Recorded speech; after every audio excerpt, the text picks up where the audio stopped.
importante ng unang panahon, unang taon niya ay magpakilala siya, no? Dahil tapatin na natin ang ating mga sarili. Hindi maganda naging reputasyon ng pangalang Marcos, kaya kinakailangan umikot siya at kita niya na iba na ako. Ang kasalanan ng aking ama, hindi ko kasalanan.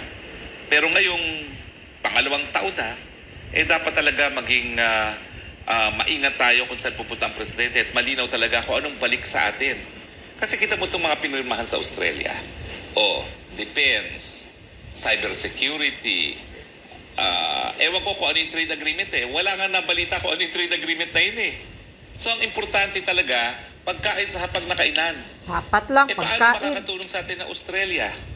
Magkano bang ating kalakalan dyan sa Australia? Ang alam ko, pabor pa rin sa Australia yan kasi yung coal natin kinukuha natin sa Indonesia at sa Australia. Hindi naman makapasok ang mga produktong agrikultural sa Australia at napaka-stricto nila. Pinaka-stricto po ang Australia pagdating sa kanilang biosecurity at yung tinatawag na phytosanitary measures. Kaya halos walang agrikulturang produkto ang Pilipinas na nakakapasok sa Australia. Kaya nga kita nyo, parang matamlay ang reaction ng publiko sa Australia kasi parang Australia, kailangan lang naman ng Australia sa atin, tao. Dahil kulang nga yung tao nila sa Australia. So, ewan ko kung meron kasunduan na nalagdagan tungkol dyan, pero alam ko pati yung bagong programa na nag-iengganyo ng mga Pilipino mag-aral sa Australia at isa sa benepisyo na pag-aaral sa Australia, pwede dalhin ng pamilya at pwede magtrabaho yung estudyante at yung kanyang pamilya, no?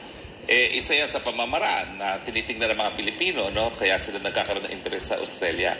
Pero naman, ano naman yung Australia, no, sa atin, no, sa ating buhay, napakaliit ng ating kalakalakan doon.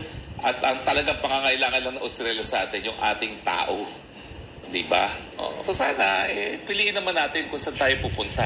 Correct. Nakita mo yan, napahiya patuloy yan ng kaunti ang presidente, yung mga aktivista sa Australia, doon mismo sa kanilang kongreso, naglabas ng placard, di ba? Napahiya siya sa Australia. Sa ibang mga bansa. Sa totoo lang, nung panahon ni Presidente Nagprotesta pa yung mga OFW doon sa Australia. Ang naging relasyon natin. Dahil nga yung babaeng ambassador ng Australia sa Pilipinas, maanghang salita na binanggit laban kay Presidente Duterte dahil sa isang rape joke na tungkol doon sa Australia na nagahasa nga sa Davao. No?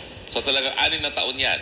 Sinubukan namin ayusin talaga pero ayaw talaga ni Presidente at hindi talaga siya pumunta ng Australia dahil nga doon sa mga maanghang na salita na ginamit ng ambassador nila. Pero ang katunayan din is, anong interest natin sa Australia ngayon? Bukod sa coal, di ba? Kakaunti lang naman po, no, ang ating interest dyan. Mas mabuti pa na tutukan natin yung mga bansa na talagang malaki ang ating kalakalan, malaki yung ating potential para makapagpadala ng ating mga produkto na para ibenta sa kanilang mga lugar. At bukod pa dyan, yung posibilidad nga ng migration. No? Pero habang ang Australia ay sarado sa mga produktong agrikultural, talaga halos wala tayong mga export dyan dahil talaga ng mga ating in-export natin ay agricultural product. No? Wala man lang silang yung high-tech industry, no?